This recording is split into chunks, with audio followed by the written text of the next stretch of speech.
The idea that your body is inside of a cylinder that's the perfect shape for you, but it's a little snug, okay?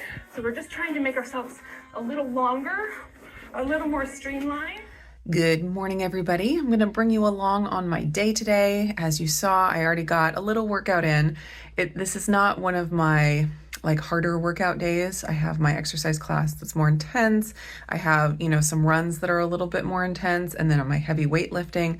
This was more of a lymph flow, low impact rebounder workout. The channel is Jenna Zaffino Studios. I'll put it down in the description, but she does some really great rebounder workouts. She does other kinds of workouts too, but she does a lot of rebounder workouts, which is fantastic. And she's doing some live classes, just live on YouTube for free, all through October. And they're on Mondays and Wednesdays. And for my time zone, it's 7 in the morning. So it's like the perfect time for me. Those days are very open to be able to do it. And I really, I've talked about this on my coffee chats with Lindsay. I really would like to get more consistent with adding rebounding in. It doesn't have to be like a crazy intense workout or anything. It's more just like for the lymph flow.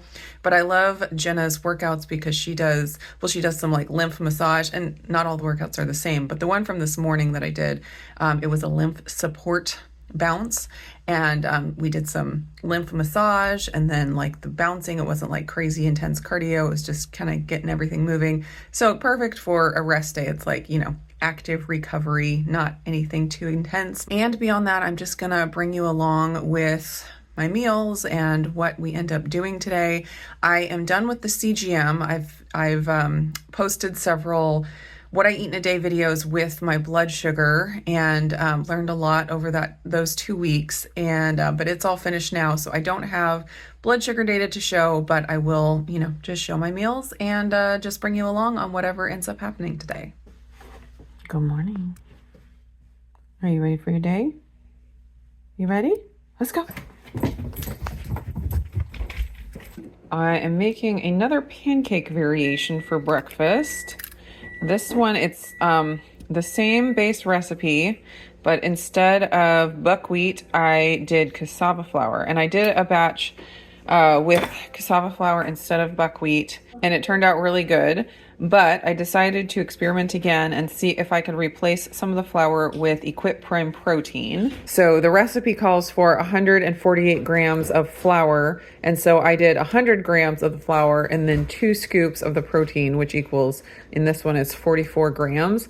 Good in the salted caramel flavor. I thought that would be good in a pancake. So it has that. It has the Greek yogurt, salt, allulose, baking powder, and some water, and an egg, and some butter. And so I will let you know if it works out to add that prime. I thought that would just, bring up the protein macro, bring down the carb macro just a little bit. When I made the pancakes with just the cassava flour, it was really, really good. They were absolutely delicious. So I'm hoping I get some of that taste and texture, but then bumping up the protein just a little bit. So here's my breakfast. I got a couple of pancakes. I'm going to do some RX sugar maple syrup like usual. And then I have 6 ounces of cottage cheese. So the pancakes have 10 grams of protein each. And then this has protein. So I've got my at least 30 to 40 grams of protein for my meal. I'm going to taste these real quick. When I was cooking them, the smell of the salted caramel was really coming through. It smelled like brown butter.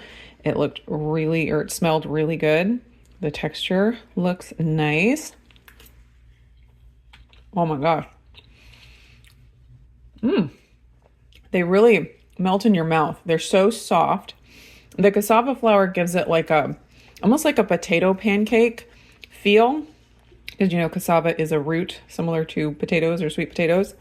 And so it kind of has it still has the bready feel, but then it also has a little bit of the potato type texture. And so it's super, super soft. Really, really good. These are delicious. Are you bringing our DoorDash? You bringing our eggs DoorDash style?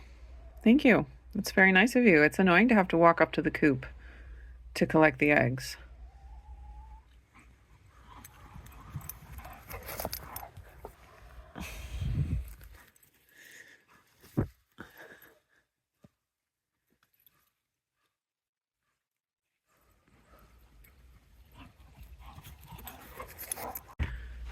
Thank you, DoorDasher.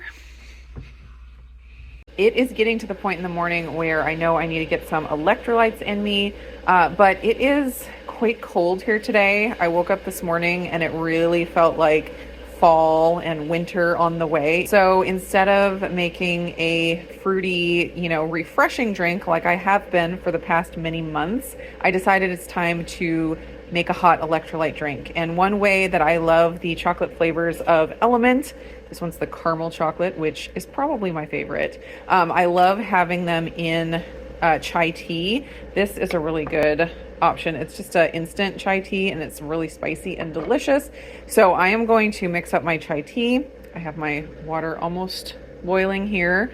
And then I just add some of the chocolate Element and a splash of cream, and it's just like this really delicious chai tea latte feel. So Element is the sponsor of the video today. I use Element every single day, a lot of times the fruity flavors, but also the nice warm and cozy flavors, and I love that I get to enjoy them, but then I also get my science-backed ratio of electrolytes, 1,000 milligrams of sodium, 200 milligrams of potassium, and 60 milligrams of magnesium per stick. And if you would like to try a sample pack of Element for free, all you have to do is use my link, drinkelement.com/indigo, drinklmnt.com/indigo. Click that link. I have it down in the description. Place an order for anything on Element's website and you'll automatically get the free sample pack added. It has 8 of their regular flavors, including the chocolate Element, so you can totally try a chocolate chai tea. Thanks again to Element for sponsoring the video today. I'm gonna do a half a teaspoon of the mix, my chocolate caramel Element, and a splash of cream. And now I have my warm and cozy electrolytes to sip on while I check kids' schoolwork. Second DoorDash delivery of the day. It's about 1:30 p.m. and I'm trying to use up some leftovers and things that just need to be used up for lunch. I had a few avocados that were ripe and only had like 6 hours left before they were overripe. So I made some quick guacamole. Just smashed the avocados with some spices and lemon juice and some chopped up jalapenos, pickled jalapenos. I have this diced onion that I need to use. I'm trying to decide if I want to saute those up or, sprinkle them raw on something. I don't know. And then I have this steak that I cooked the other day. These are actually tenderloin, so they're very fancy. This is just a chuck steak. Oh, no, maybe it's a top sirloin steak. I forget.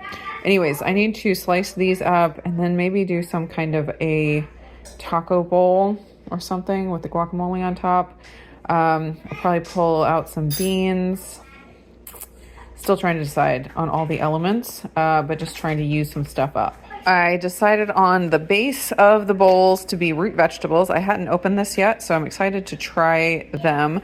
I was surprised to see how big the pieces were, and they have, like, the sweet potatoes still have skin on them.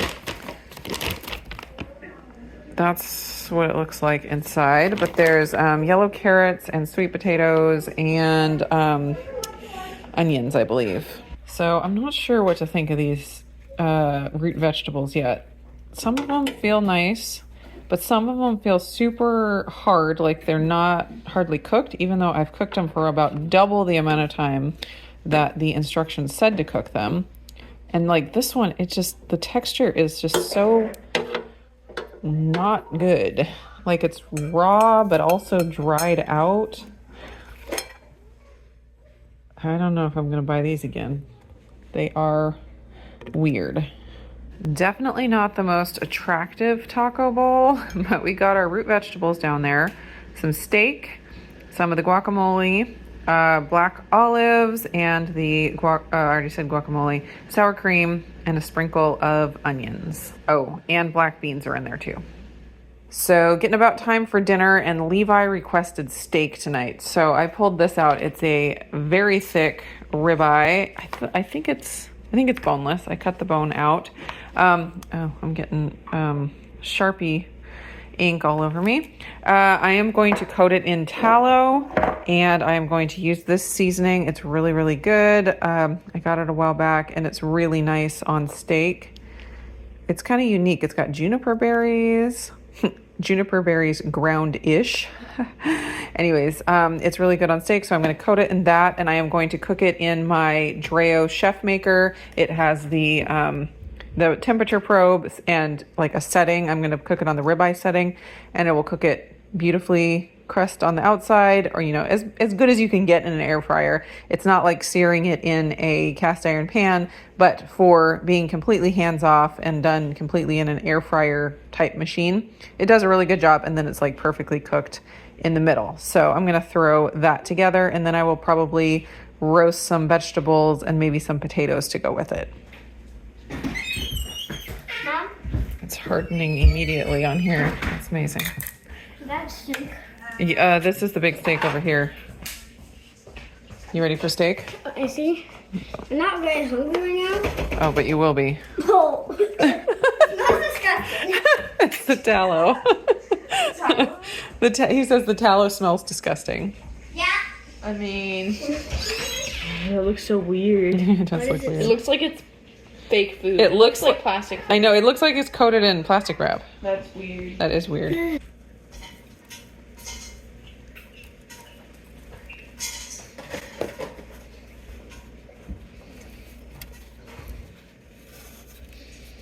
They're not exploding when like this. The ones that are popping on the bottom of the stack. Cook soak in now. Power stop! Oh, Renee, stop! You're stopping this. Like this. Like this. Like this. There we go. And now it's gonna burn. What are you making, Talia? Chicken strips. And what are you using for the breading? Protein egg breading.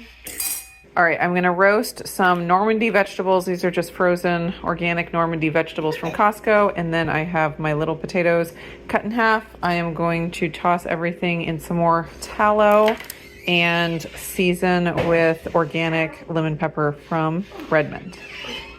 So the steak still has about 30 minutes left, but Talia was in the kitchen cooking dinner for herself, and she made extra. She made chicken strips and onion rings with my protein breading. This is a recipe that is 100% carnivore and ketovore, and high protein. It has pork rind crumbs, egg white powder, and gelatin in it. Those are the main ingredients. And then you add spices on top of that. And everybody in the family loves it, except of course for Levi, who is allergic to eggs. But everybody else likes it. And Talia was making this, and it was sitting here looking so delicious. I ended up just having this for dinner. I had about 3 chicken strips and then a handful of onion rings. I'm probably going to eat a couple more onion rings because they're really good. So my dinner, got hijacked, but everyone else will enjoy the steak, everyone who hasn't eaten this. And then I will have leftovers for maybe lunch tomorrow, so it'll work out just fine. Thanks for the dinner, Tal. You're welcome. You want steak or chicken strips for dinner? Both? Okay.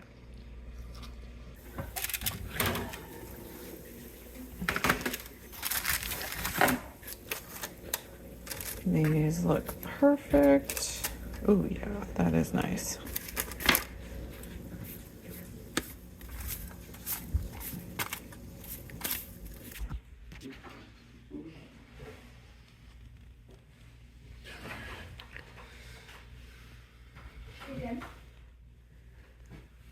She's so hopeful. Are you so hopeful?